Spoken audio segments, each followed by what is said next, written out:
행님아, 올 것이 왔습니다. 처음 뇌경색 진단을 받고 뇌수술을 마친 후 첫 번째 우울증이 찾아왔던 것 같습니다. 너무 두렵고 무서웠지만 수술 후유증과 복잡한 마음을 버텨내느라 정작 무서워하거나 슬퍼할 겨를도 없이 그 시간들이 지나갔던 것 같습니다. 그래도 죽지 않고 살아났다. 다시 시작하면 된다. 그렇게 스스로를 다독이며 하루하루를 버텼습니다.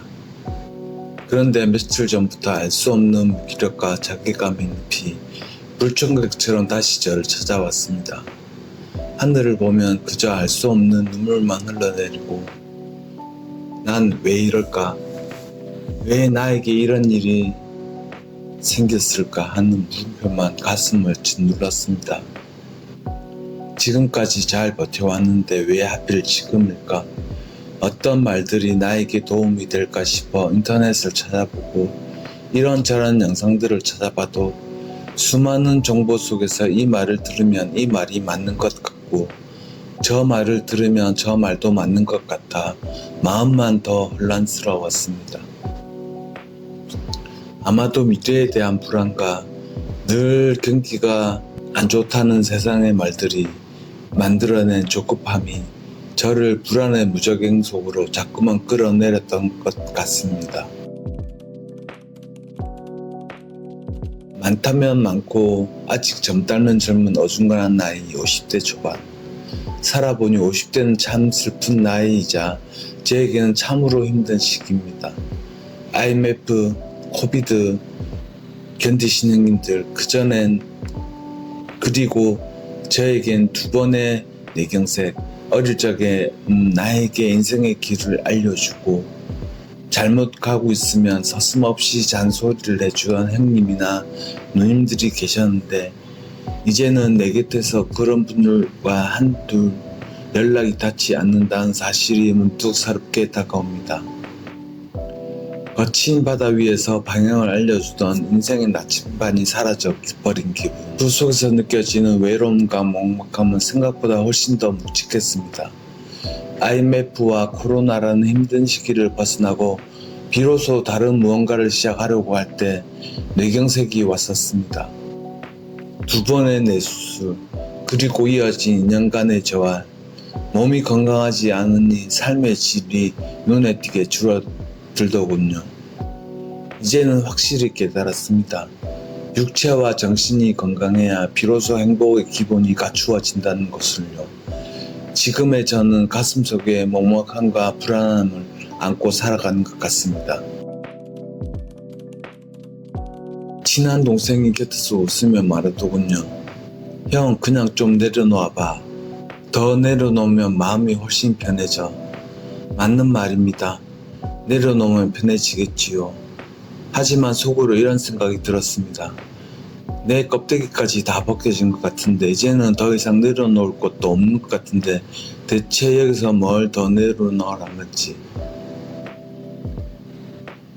그래도 더 내려놓을 게 있겠지요. 낯선 타국에 살며 느끼는 미래에 대한 어떡함인지, 이것이 진짜 우울증인지 그저 지쳐서 생긴 무력감인지조차 구분하기 힘들었습니다. 나만 힘든 게 아닌데 세상 사람들 다 힘들게 사는데 나만 아픈 게 아닌데 왜 너만 엄살이냐. 스스로를 채찍질해 보기도 했습니다. 나보다 더 힘들게 살면서도 웃고 사는 사람들을 보면 참 부러운데 그 부러움의 정체는 결국 그들이 가진 건강함이었습니다. 늙고 힘없는 부자보다 건강한 거지가 낫다는 말이 요즘은 더욱 가슴에 와닿습니다. 형님들도 건강하실 때 부디 건강 잘 챙기시길 바랍니다.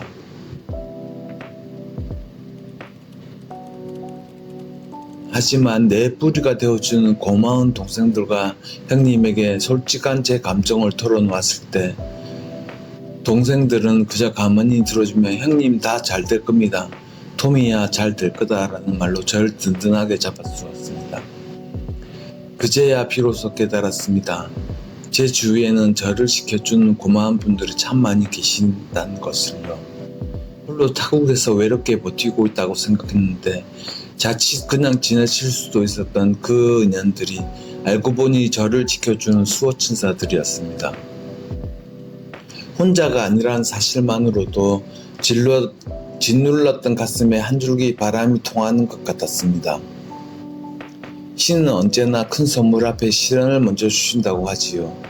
단지 그 시련의 기간이 언제까지일지 한낱 인간인 우리는 알 수 없기에 그 침묵과 무게를 묵묵히 견뎌내야 하는 거겠지요.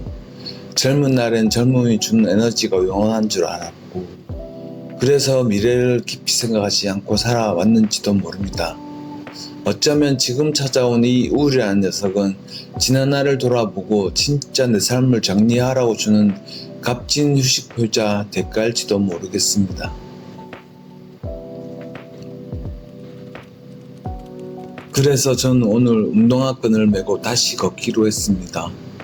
머릿속 복잡한 생각들을 뒤로하고 무작정 밖으로 나가 발을 내딛기 시작했습니다. 이대로 무너지기엔 아직 이 세상이 그리고 내 눈앞의 풍경들이 너무나 아름답기 때문입니다. 하나님이 이미 알고 정해두신 나의 미래와 사명이 있기에 이곳 베트남에서 뇌경색이라는 커다란 고비를 걷고도 저를 살아있게 하셨겠지요. 죽지 않고 살아있다는 건 아직 내가 이 세상에서 해야 할 일이 남아있다는 뜻일 것입니다. 생각이 너무 많을 때는 그저 몸을 움직이는 게 답이라는 걸 느낍니다.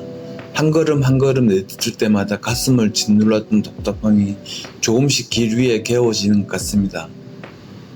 계획된 길이 아닌 어디가 어딘지도 모르는 길, 마치 아무도 모르는 인생 같은 길을 걷다 보니 아주 희미하게 고개를 드는 감정이 가슴속에서 느껴집니다. 남의 속도로 걷지 말자. 내 속도로 가자. 남의 시선을 신경 쓰지 말자. 나 자신만 생각하자. 아직 길도 마음도 다 정리되어 있지 않았지만 내일도 걸을 것이고 모레도 걸을 것이며 이 힘든 인생을 씩씩하게 걸어가겠습니다.